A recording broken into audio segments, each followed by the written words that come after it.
राधे राधे दोस्तों, आज हम आपके लिए शुक्रवार के दिन माँ संतोषी माता की व्रत कथा लेकर आए हैं। शुक्रवार के दिन माँ जो संतोषी का व्रत पूजन किया जाता है। इस पूजा के दौरान माता की आरती पूजन तथा अंत में माता की कथा सुनी जाती है। तो चलिए शुरू करते हैं संतोषी माता की व्रत कथा। एक बुढ़िया थी, उसके 7 बेटे थे। 6 कमाने वाले थे जबकि एक निकम्मा था। बुढ़िया अपने 6 बेटों की रसोई बनाती, भोजन कराती और उनसे जो कुछ छूटन बचती वह 7वें बेटे को दे देती थी। एक दिन वह पत्नी से बोला, देखो मेरी माँ को मुझ पर कितना प्रेम है। वह बोली, क्यों नहीं, सबका झूठा जो तुमको खिलाती हैं। वह बोला, ऐसा नहीं हो सकता, मैं जब तक आंखों से न देख लूं मैं नहीं मान सकता। बहू हंसकर बोली, लो देख लो। तो कुछ दिन बाद त्योहार आया। घर में 7 प्रकार के भोजन और चूरमे के लड्डू बने। वह जांचने को सिर दुखने का बहाना कर पतला वस्त्र सिर पर ओढ़कर रसोई में सो गया। वह कपड़े में से सब देख रहा था। 6 भाइयों का भोजन करने के बाद उसने देखा कि माँ ने उसके लिए सुंदर आसन बिछा, नाना प्रकार की रसोई परोसी है और आग्रह करके उन्हें जमाया। वह देखता रहा। 6 भोजन करके उठे, तब माँ ने उनकी झूठी थालियों में से लड्डुओं के टुकड़े उठाकर एक लड्डू बनाया। झूठन साफ कर बुढ़िया माँ ने उसे पुकारा, बेटा 6 भाई भोजन कर गए, अब तेरी बारी है, उठकर आजा और खाना खा ले। वह कहने लगा, माँ मुझे भोजन नहीं करना, मैं अब परदेश जा रहा हूँ। माँ ने कहा, कल जाता हो तो आज चला जा। वह बोला, हाँ आज ही जा रहा हूँ। यह कहकर वह घर से निकल गया। 7वें बेटे का परदेश जाने के बाद चलते समय पत्नी की याद आई। वह गौशाला में अपने कपड़े उपले थाप रही थी। वहाँ जाकर बोला, हम जावे परदेश आवेंगे कुछ काल, तुम रहियो संतोष से धर्म अपनो पाल। वह बोली, जाओ पिया आनंद से हमारो सोच हटाए, राम भरोसे हम रहे ईश्वर तुम्हें सहाय। दो निशानी आपन देख धरू में धीर, सुधी मति हमारी बिसारियो रखियो मन गंभीर। वह बोला, मेरे पास तो कुछ नहीं, ये अंगूठी है, सो ले लो और अपनी कुछ निशानी मुझे दे दो। तो उसकी बीवी बोली, मेरे पास क्या है, ये गोबर भरा हाथ। यह कहकर उसकी पीठ पर गोबर के हाथ की थाप मार दी। वह चल दिया। चलते चलते दूर देश पहुंचा। परदेश में एक साहूकार की दुकान थी। वहां जाकर कहने लगा, भाई मुझे नौकरी पर रख लो। साहूकार को ज़रूरत थी। वो बोला, हाँ आ जाओ। लड़के ने पूछा, क्या तनख्वाह दोगे? साहूकार ने कहा, काम देखकर हम दाम देंगे। साहूकार की नौकरी मिली। वह सुबह 7 बजे से 10 बजे तक नौकरी करने जाता। कुछ दिनों में दुकान का सारा लेन देन, हिसाब किताब, ग्राहकों को माल बेचना, सारा काम करने लगा। साहूकार के 7-8 नौकर थे। वे सब चक्कर खाने लगे, ये तो बहुत होशियार बन गया। सेठ ने भी काम देखा और 3 महीने में ही उसे आधे मुनाफे का हिस्सेदार बना लिया। वह कुछ वर्ष में ही नामी सेठ बन गया और मालिक सारा कारोबार उस पर छोड़कर चला गया। इधर उसकी पत्नी और सास ससुर दुख देने लगे। सारी गृहस्थी का काम कराते थे, उसे लकड़ी लेने जंगल भेजते थे। इस बीच घर के आटे से जो भूसी निकलती थी उसकी रोटियां बनाकर रख दी जाती थी और फूटे नारियल की नारेली में पानी। एक दिन वह लकड़ी लेने जा रही थी। रास्ते में बहुत सी स्त्रियां संतोषी माता का व्रत करती दिखाई दी।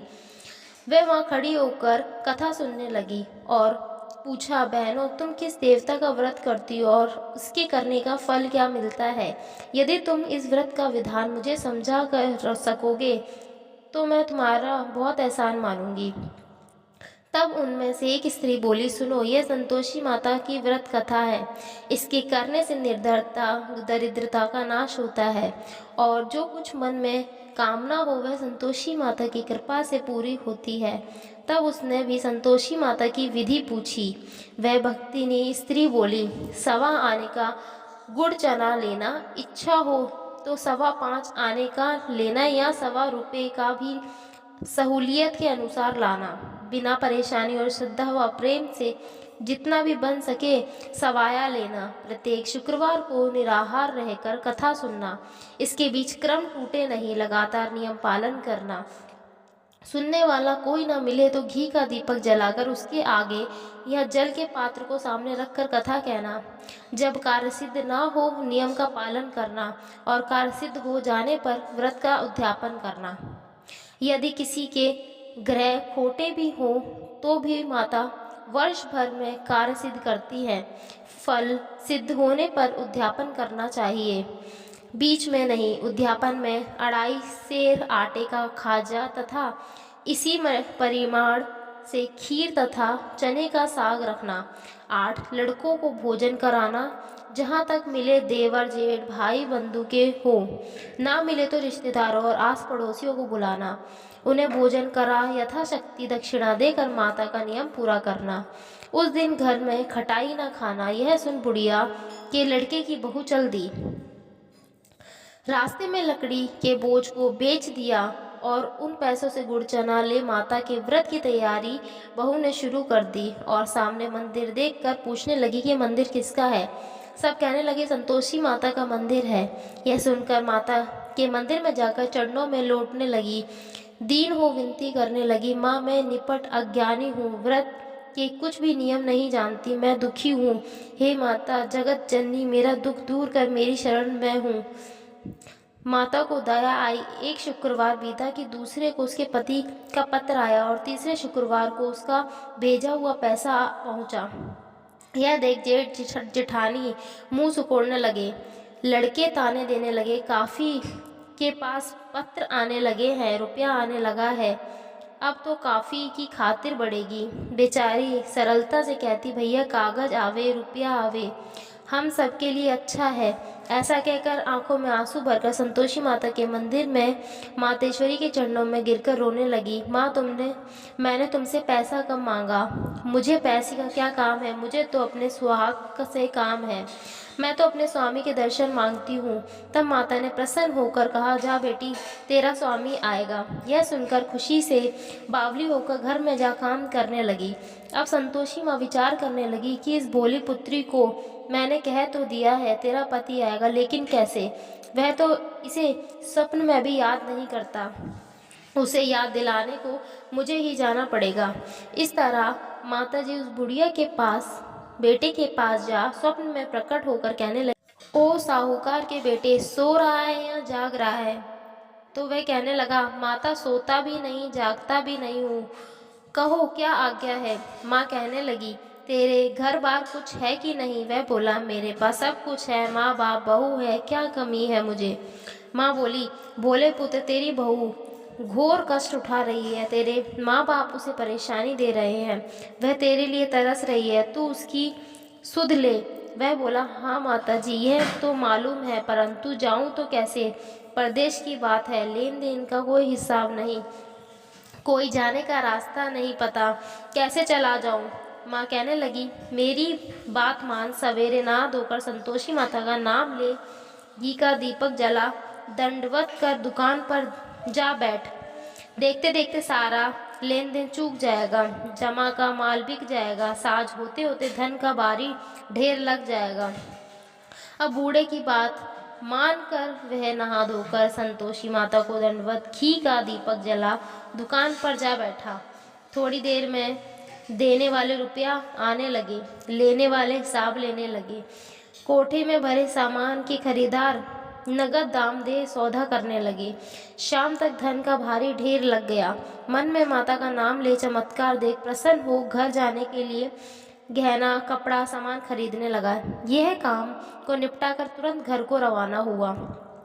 उधर उसकी पत्नी जंगल में लकड़ी लेने जाती है, लौटते वक्त माता जी के मंदिर में विश्राम करती है। वह तो उसके प्रतिदिन रुकने का जो स्थान ठहरा।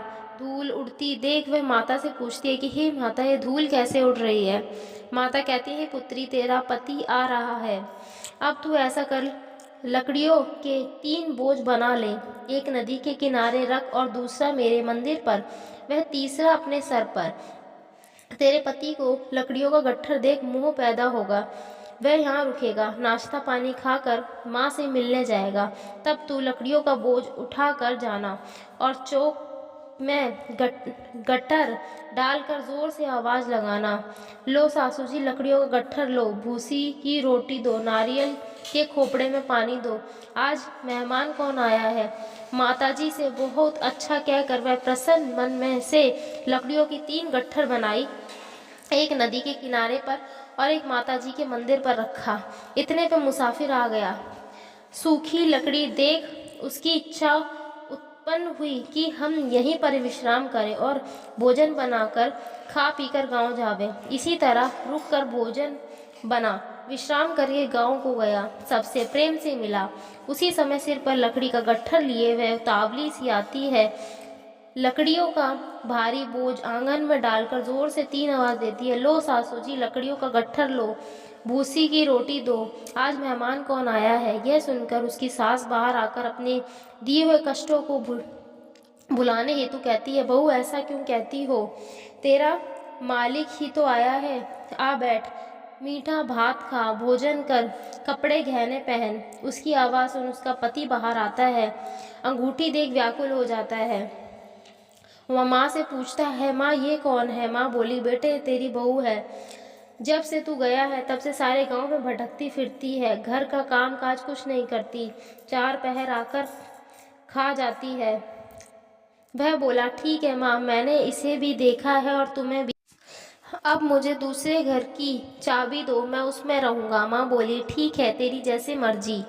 तब वह दूसरे मकान की 3री मंजिल का कमरा खोल सारा सामान जमाया। एक दिन में राजा के महल जैसा ठाट बाट बन गया। अब क्या था, बहू सुख भोगने लगी। इतने में शुक्रवार आया। शुक्रवार व्रत के उद्यापन में भूल हुई किया कटाई का इस्तेमाल। उसने पति से कहा, मुझे संतोषी माता के व्रत का उद्यापन करना है। पति बोला, खुशी से कर लो। वह उद्यापन की तैयारी करने लगी। जेठानी के लड़कों को भोजन के लिए कहने गई। उन्होंने मंजूर किया, परंतु पीछे से जेठानी के अपने बच्चों को सिखाया, देखो भोजन के समय खटाई मांगना, जिससे उसका उद्यापन पूरा ना हो। लड़के जीवने आए, खीर खाना पेट भर खाया, परंतु बाद में खाते ही कहने लगे कि हमें तो खटाई दो, खीर खाना हमको नहीं भाता, देखकर अरुचि होती है। वह कहने लगी कि भाई खटाई किसी को नहीं दी जाएगी, यह तो संतोषी माता का प्रसाद है। लड़के उठकर खड़े हो गए, बोले, पैसा लाओ। भोली बहू कुछ जानती नहीं थी, उन्हें पैसे दे दिए। लड़के उसी समय हट करके इमली खटाई ले खाने लगे। यह देखकर बहू पर माताजी ने कोप किया। राजा के दूत उसके पति को पकड़कर ले गए। जेठ जेठानी मन माने वचन कहने लगे, लूट लूट कर धन इकट्ठा कर लाया।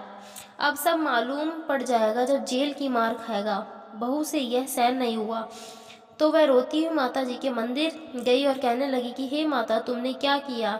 हंसा कर अब भक्तों को रुलाने लगी। माता बोली, बेटी तूने उद्यापन करके मेरा व्रत भंग किया है।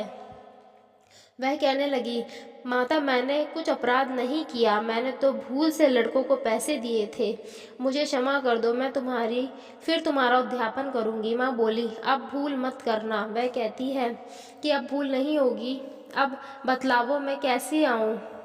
माँ बोली, जा पुत्री, तेरा पति तुझे रास्ते में आता मिलेगा। वह निकली, राह में पति आता मिला। वह पूछी, कहाँ गए थे। तो उसके पति कहने लगा, इतना धन जो कमाया है उसका टैक्स राजा ने मांगा था, वह भरने गया था। वह प्रसन्न हो बोली, भला हुआ, अब घर तो चलो। कुछ दिन बाद फिर शुक्रवार आया। वह बोली, मुझे फिर माता का उद्यापन करना है। पति ने बोला, करो। बहू फिर जेठ के लड़कों को भोजन को करने गई। जेठानी ने 1-2 बातें सुनाई और लड़कों को सिखाने लगी, तुम सब लोग पहले ही खटाई मांगना। लड़के भोजन से पहले कहने लगे कि हमें खीर नहीं खानी, हमारा जी बिगड़ता है, कुछ खटाई खाने को दो। वह बोली, खटाई किसी को नहीं मिलेगी, आना हो तो आओ। वह ब्राह्मण के लड़के लाकर भोजन कराने लगी। यथाशक्ति दक्षिणा की जगह एक फल उन्हें दे दिया। संतोषी माता प्रसन्न हुई। माता की कृपा होते ही 9वें मास में उसके चंद्रमा के समान पुत्र की प्राप्त हुआ।